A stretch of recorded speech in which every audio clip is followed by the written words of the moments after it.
this is what the article says. I'll read it out to you.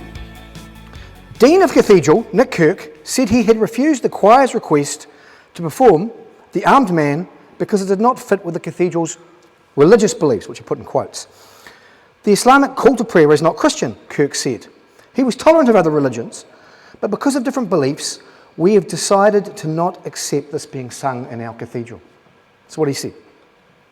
And then he goes on to say, Christianity does not compromise with other religions. I think people have to understand that Christianity stands alone. Jesus said there is no other way to salvation. Now notice what the dean is saying here. He's not saying that you should take Muslims out and shoot them, right? He's not saying you should beat Muslim people up. He was just saying that the Islamic call to prayer is incompatible, having that said in the church was incompatible with Christianity, all right? Now, he's actually correct about this. The Islamic call to prayer, you may have seen it on, undoubtedly if you've ever seen a Hollywood movie like Mission Impossible, you've probably heard the Islamic call to prayer. It's a very beautiful Arabic sort of song that's sung just before Muslims go to do salat, their prayers in the day, right? And this call to prayer contains a line which says that all those who go must bear witness to affirm that Muhammad is a messenger. That's actually a line in the Islamic call to prayer. Now understand what that means. In Islam, a messenger is a prophet who brings a sacred text. Okay, a prophet. So the Muslims believe that Isa, or Jesus, and Abraham, and Moses, what they call Musa, all had a sacred text which they brought from God. And Muhammad is the final one who brought the kind of one that corrects all the others. All right? So, this obviously contradicts Christianity, right? Because Christianity says that Jesus is the final revelation from God, and the New Testament accurately reflects what Jesus taught. Right? So if you say the Islamic call to prayer in a church and you endorse it, you are basically contradicting Christianity. And that's what the dean is saying here, right? And so the dean said, look, because we don't believe this, because this is incompatible with our beliefs, a church is not going to promote it. It's not going to proclaim this from the pulpit. That's the dean's argument, right? Now the article goes on to, as any good objective journalist does, go to the people who were asked not to go and ask them what they think about it, right? And these people claim, this is what they claim, the dean's decision was ironic and showed religious intolerance. Another member of the choir claimed the dean's actions were outdated. To behave exclusively as that is behind the times in this day and age. I think tolerance is on the increase. Clearly doesn't know about world history. Obviously parts of the world there's lots of intolerance, but in countries like New Zealand, Australia, Europe, the UK, there's lots of religious tolerance. Okay? And the article itself, the journalist who wrote the article seems to share this sentiment because he labels the article Religious Tolerance Conference Banned from Nelson Cathedral, right? So you see how this is being perceived by the society we're in, right? This person's saying that I will not teach something from the pulpit from another religion which contradicts Christianity is being interpreted, well, you're against religious tolerance, right? You don't support freedom of religion, you don't support tolerance of other religions, you're intolerant, and so on. That's the kind of attitude. And in fact, when you look at stuff, you find they write another article, sort of follow-up article, and in the follow-up article, they point out that there was a church in Germany that also wouldn't allow this to happen, and 60 years ago, that church allowed the swastika to be sung, right? Now, if you think of that logically, that's patently ridiculous. You're trying to say, look, this church did something that the church in Germany did that 60 years ago did something else. But you see the association they're trying to draw.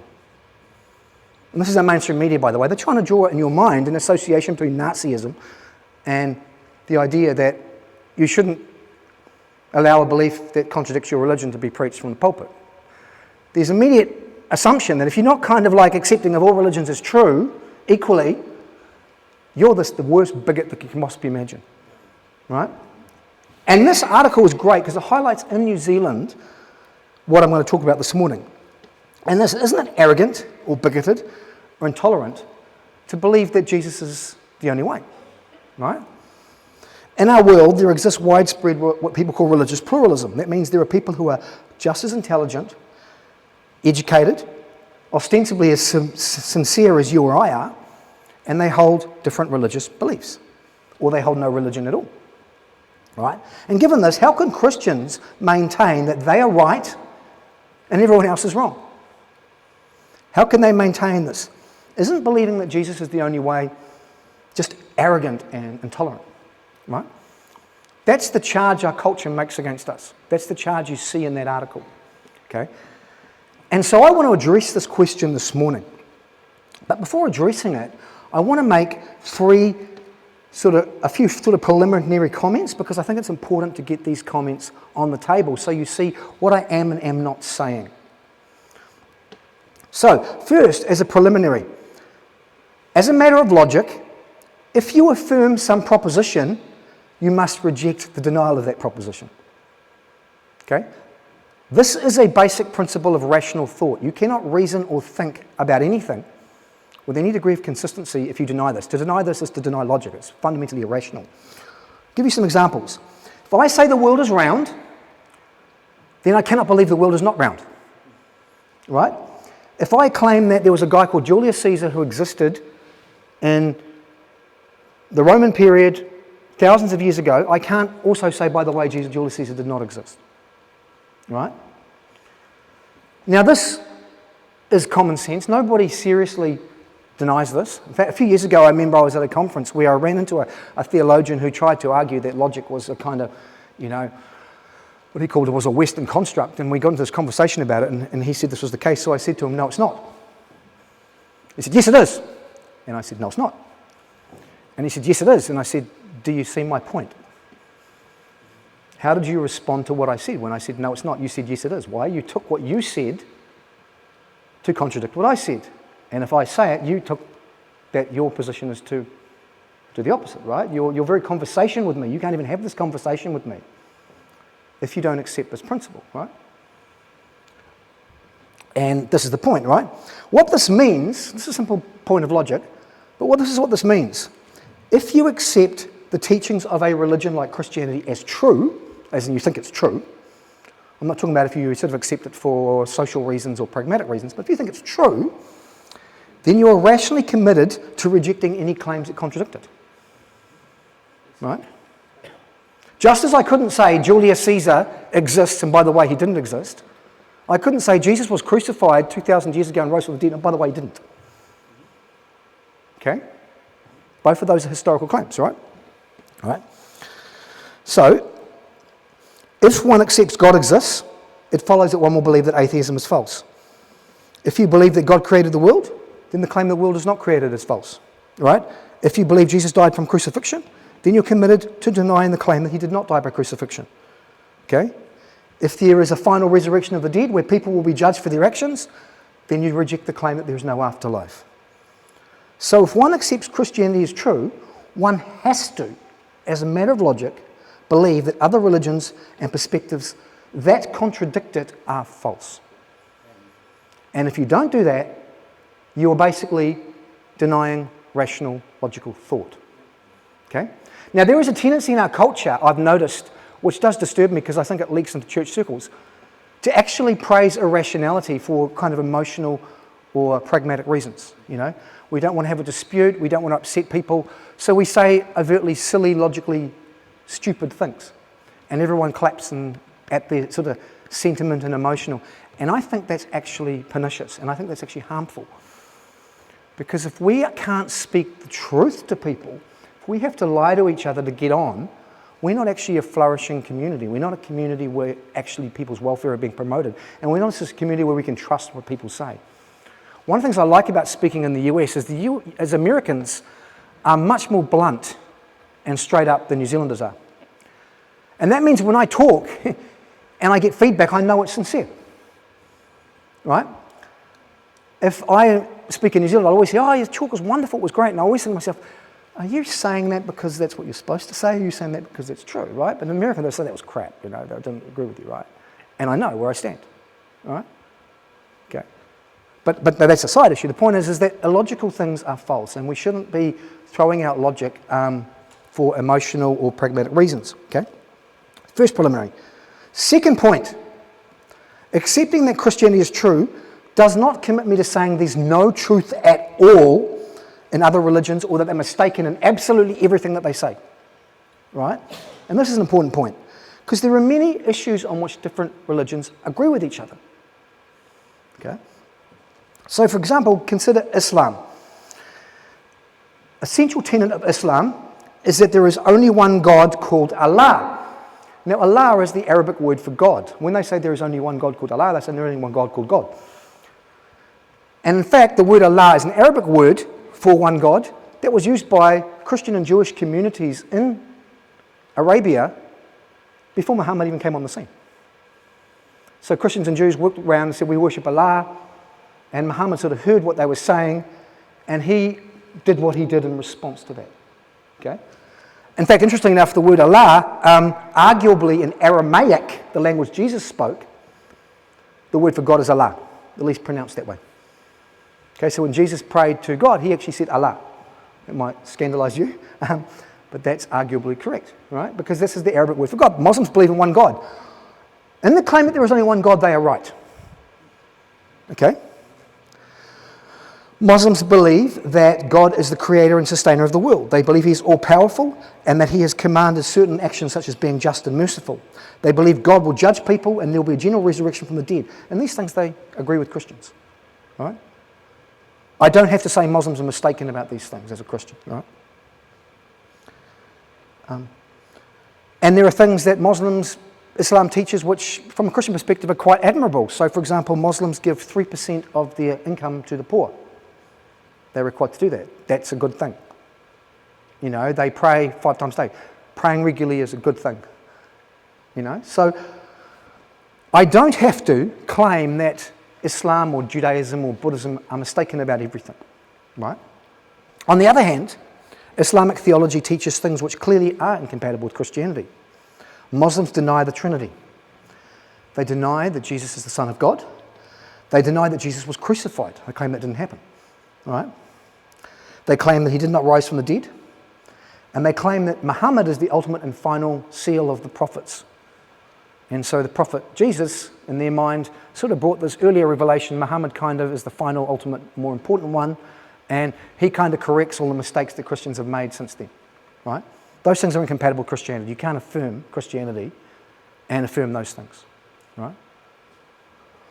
So what this means is that Christians can accept other religious beliefs and learn from the theologians and philosophers within those traditions insofar as the conclusions they come to are compatible with Christianity. But we also need to be discerning that when they contradict Christianity, they are false. Right? And this is important. And this is actually scriptural. So Paul states in the book of Romans, since the creation of the world, God's invisible qualities, his eternal power, his divine nature have been clearly seen and understood so that people are without excuse. Now, Paul's talking about ancient Greek society here, ancient Roman and Greek society. So he's saying that they have some legitimate knowledge of God. It's corrupted, and they corrupt it, but it's based on a genuine insight. And when Paul speaks in Mars Hill in Athens, he says, he's speaking to the Athenians. He goes into Athens. You guys might be familiar with the story in the book of Acts. He goes into Athens, and he says, God did this so that they would seek him and reach out for him. And he's not far away from any of us. For, and this is what Paul says, in him we live and move and have our being. As some of your own poets have said, we are his offspring. Now when Paul does this, he goes into Athens and he quotes 2 Greek pagan writers. The first is Epitomes, a Cretan poet, who wrote a hymn to Zeus. And in this hymn to Zeus, he said, in him we live and move and have our being. So he saw Zeus as this kind of one single god, and he says, in this God we live and move and have our being, right? The second is a Stoic philosopher called Aratus. And Aratus wrote that all people are indebted to the gods because we are Zeus's offspring. So Paul is quoting from 2 pagan sources. And he's saying, when he's preaching in Athens, he's saying, look, on these particular 2 issues here, your own writers got it right, and I'm going to use that point to now build my case with you for the gospel. Right? So Paul was discerning enough to see that there are times when other religions get it right, but there's also times when other religions get it wrong. Okay? So the position is not that Christianity is not we reject every other religion, everything they say no matter what. But it's also we don't embrace everything they say no matter what. When it contradicts Christianity, we reject it. when it doesn't contradict creation and we can learn from it, we should listen to it and be willing to consider that human beings, even fallible human beings, can gain truths about God independently of revelation. Right? And this is important in the history of Christian thought. This is widespread. The greatest Western theologian in history, Augustine of Hippo, learnt a lot from Plato. But he ultimately rejected some of Plato's ideas when they contradicted Christianity. The other greatest theologian in Western history, Thomas Aquinas, learnt a lot from Aristotle. But he also rejected Aristotle when Aristotle was, right? And one of the best Christian apologists today, a guy called William Lane Craig, has made his career out of defending an argument for the existence of God developed by Muslim philosophers. Because Muslims and Christians, in a sense, kind of developed a theology jointly in dialogue with each other during the Middle Ages, right? Okay. So the first point I'll make here is that accepting Christianity as true does not commit one to rejecting all other religions as worthless or devoid of insult. But, as a matter of logic, if Christianity is true, any religion or philosophy that contradicts it must be false insofar as what it says contradicts Christianity. Okay? Accepting Christianity as true requires one to reject as false a whole plurality of alternative views that, on certain basic questions, come to a different answer to Christianity. Okay? And this means being a Christian means that you say, if I think this is true, if you contradict it, that's false. And so all these religions or philosophies over here who say that, they must be wrong on that point. And that's what I'm committed to in virtue of thinking Christianity is true. Unavoidable logically. Okay? Okay. Right, but of course this is what the people in our culture find quite offensive. And the argument, the basic idea is this: well, look, isn't this making exclusive claims like this, isn't this kind of arrogant or irrational or bigoted or arbitrary? The idea is that if you say this in the face of pervasive religious pluralism, when there's numerous other people in the world who are just as intelligent as you, just as apparently sincere, not necessarily less virtuous than you, isn't that just totally intolerant? Isn't there just something arrogant about that, right? How dare you say that you're right and everyone else is wrong? There's just something, this is the kind of line of argument that they put, right? So, what do we say in response to this? Well, I'm going to make a few basic points. There are really three quick points that I think are really helpful here in thinking about this.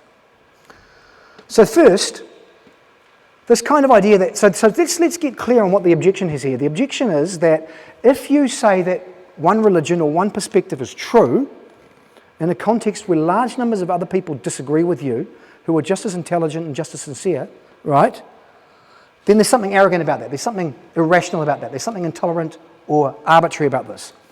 So first problem with this kind of way of thinking is it proves too much. Okay? The first point I want to make is that affirming a particular position is true in the face of widespread pluralism is not a phenomena limited to religion. One thing we need to be really careful with in our apologetic thinking in our Christian faith is accepting positions or standards being applied to Christianity that no one would apply to any other belief system. And this is one case where this happens. People will frequently say, well, look, how can you say that one religion is true when there's all these other religions that disagree with you? That's arrogant. Okay? But don't we do this outside religious contexts all the time? Right? So consider various moral beliefs people held about how society should be ordered. There is a widespread plurality of answers to political and social and economic questions in our culture, right? So some people are libertarians, some people are conservatives, some people are socialists, some people are liberals, some people are Marxists. Similarly, there's widespread pluralism about how best to understand morality. So in the subject of ethics, which I study, there are all these different theories like what people call utilitarianism and deontology and natural law theory and virtue ethics, all these different moral theories that professional ethicists debate about, right? What about topics like capital punishment or abortion or the morality of war or whether we should have minimum wage laws or what kind of rights do social welfare people have, right? Okay. Or how we understand what it means to call something, how do we understand what freedom is, or how do we understand what equality is, or how do we understand how freedom of speech works, you know? On all these issues in our society today, there is widespread pluralism, right? On all these issues today, on all these issues today, you will find there is a large number of intelligent, educated people who disagree on these fundamental questions, right? Disagree with each other. So, if it is arrogant to say that you are right and others are wrong on an issue where there's widespread disagreement, you should not take a stance on any of these issues at all. If you were to take a stance on any of these issues at all, any of these political or moral issues, you would be being arrogant and bigoted and irrational and shouldn't do it. So you see, it starts to prove too much, right? It starts to make us unable to do almost anything. So those were moral and political beliefs. What about science? So often when I raise this point, skeptics will say, well, look, yes, moral and political questions, they're different. They're subjective, you can't really know about them. But in the natural sciences, we have this solid consensus, and on that sort of issue, we can, it's different. Well, that's not necessarily true either. Firstly, on many scientific questions, there isn't a solid consensus. And so if there's not a solid consensus on a scientific issue, and one scientist says, I think I'm right, and the others are mistaken, on this line of thinking, he's irrational. Shouldn't do it. Science wouldn't advance if you didn't do that, right? Science wouldn't advance if one scientist didn't challenge what the others said and try and reason through a solution. In fact, science has advanced historically because individuals in the scientific community have adopted an unorthodox theory and defended it, and over time unable to show the others were wrong. Okay? But secondly, in philosophy of science, there's actually a disagreement between philosophers of science about how you interpret what scientific theories do. And this is a debate that's widely debated in the philosophy of science.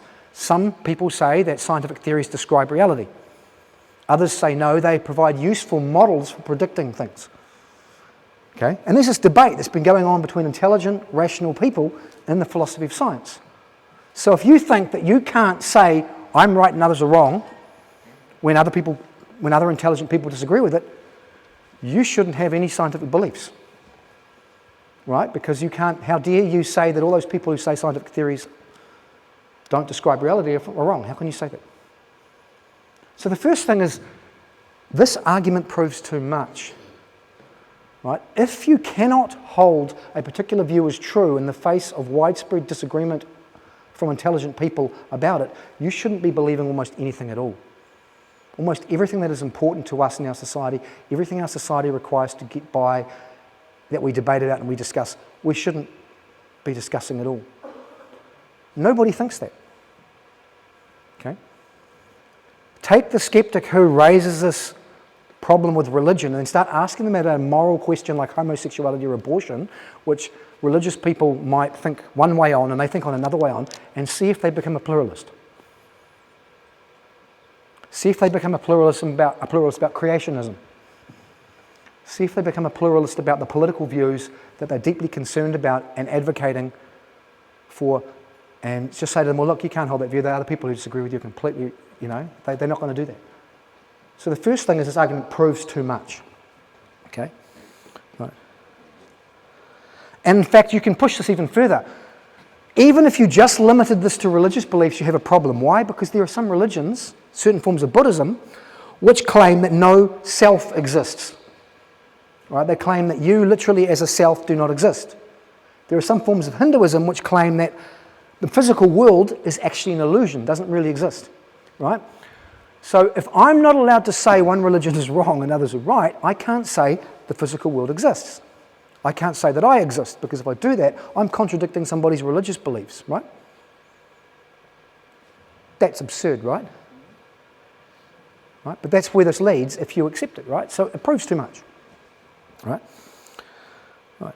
Second problem with this line of argument is it's self-refuting. Anyone know what a self-refuting statement is? Right? Suppose I stood up and I said, I cannot speak a word of English, and I said it in English. How would you respond? Right? Right? That's a self-refuting statement, right? That's when I make a statement, and if what I say is correct, I've contradicted the very statement I made. It's called a self-refuting statement. You would be surprised how common self-refuting statements are in our culture today. You'll be surprised how often people say things that contradict themselves. So have you ever heard someone say, there's no such thing as truth? To which I always ask, oh, is that true? Yeah? Is that true? Well, the one I used to get really, when I was at university, I used to just, when I was a little bit less tactful and a little bit more red-blooded than I am now, you know, people would say, it's wrong to judge. And I would always say, look, when you say it's wrong to judge, are you making a moral judgment? So you're making a moral judgment that you shouldn't make moral judgments. And it's odd because how often have you heard that? It's bizarre, right? When you actually think it through, right? But it's very, very common. And this is another one of these self-refuting statements. Notice what the objection is based on here. It's based on that assumption there. It is arrogant to believe a proposition in the absence of proof if other intelligent, educated people do not hold this proposition. Guess what? Many intelligent, educated people don't believe that. Right? If you think of the hundreds and thousands of Muslims, for example, who are quite willing to say that Allah, that Muhammad is the final prophet and contradict other people and be intelligent about it, right? Or the large number of Christians who do that, they don't accept that assumption. So, if that assumption is true, you should reject it. If that assumption is true and you hold it, you are arrogant and irrational and you shouldn't be affirming it, right? So the second problem is this objection is self-refuting, right? And the third point I want to make here, and this is really helpful, I think, when you're having struggles or doubts about Christianity and what have you, is this problem is unavoidable, okay? Here's how to see this. Suppose, for the sake of argument, that I realised that there were large numbers of people who were not Christians who didn't accept Christianity. And I noticed that large numbers of them were intelligent and virtuous and sincere people. And so I thought, well, I've got a problem here. And I give Christianity up. Let's say I did that. I've now adopted a position of rejecting Christianity. Aren't there large numbers of intelligent Christians who now disagree with me? So haven't I just done the very thing that I thought I shouldn't do? See, the problem is unavoidable. If I were to reject Christianity on the basis of this problem, then I would adopt a position that had the same problem. If I became an agnostic and said, I don't know about any religion, I'm still doing the same thing, right? Because Christians don't think they don't know what they believe, right? They think they've got justified beliefs about it, right? So if I gave up Christianity and I said all religions are true, not only would I be affirming contradictory claims, but I'd be affirming a position that everybody who doesn't believe all religions are true doesn't hold, right? Right? So, no matter what position I take on some of these issues, I will end up in a situation where large numbers of people disagree with me. And this is an important thing to think. This kind of conflict is inevitable. You cannot avoid it. It is uncomfortable to say, I believe this and you don't, and so therefore you're wrong. But the problem is, you can't avoid doing that. Even if you rejected Christianity, you couldn't avoid doing that. On certain fundamental questions about morality, religion, how you live, we don't have a society where there's a consensus. We don't live in a world at the moment where everybody agrees on moral issues, everyone agrees on political issues, everyone agrees on scientific issues, everyone agrees on religious issues. And so it is impossible to take a stance one way or the other on any of these issues without committing yourself to saying some people are wrong and others are right. And this is an inevitable feature of the intellectual world we live in. You simply cannot logically believe something in our society today without doing that. And so far from being a problem with Christianity, this is just an unavoidable feature of having a society where people don't agree with each other. Okay? And I find this quite comforting because when you see it this way, you realise this isn't actually a problem with Christianity. This is a problem with believing something in a society where there's no consensus. Right? And this is an unavoidable thing. It makes no sense to get upset about Christianity doing this when you realise that in actual fact it's an inevitable feature of no matter what you do. If you do that, you're kind of you've kind of got a problem with Christianity that it shares with everything else in the world, and you don't have a problem with everything else doing it. And that means that your objection is not based on a principled intellectual objection to Christianity. It's based on something else, right? It's based on applying a standard to Christianity that you would not apply to anything else. Why are you doing that? What's really going on here? Okay. So, hopefully, these three ideas will help you kind of think about this question. And I think these points take much of the sting out of this kind of charge that our culture raises at us today. Our culture likes to say, you should not say that you're right and others are wrong, you know. Notice when they say that, what are they doing? You're wrong for doing that. You shouldn't do that, right? You shouldn't say other people are wrong. I say, well, then why did you just do that? You know, and this is what our culture does, right? But when you think it through, the mindset that our culture puts forward here is irrational. It doesn't make sense, right? It is based on a self-refuting assumption. It's adopting a position which is simply inevitable, that you can't. It's rejecting a stance that's inevitable. And it's based on an assumption which, if you assumed it was true, would prove too much. It would mean you couldn't have any discussions at all on any issue in our society, right? So I don't think this argument has any weight. Now, of course, there's a grain of truth in it, and the grain of truth is this. Being humble means that you realise you're fallible. Okay? So what that means is because we're fallible, we know it's possible we could be mistaken. And so that means that if you want to be a humble person, you should be willing to listen to others, consider what they say, consider the possibility that you might be mistaken on certain issues, right? You need to show grace to other people who disagree with you and treat them well and with respect. This is all true. Okay?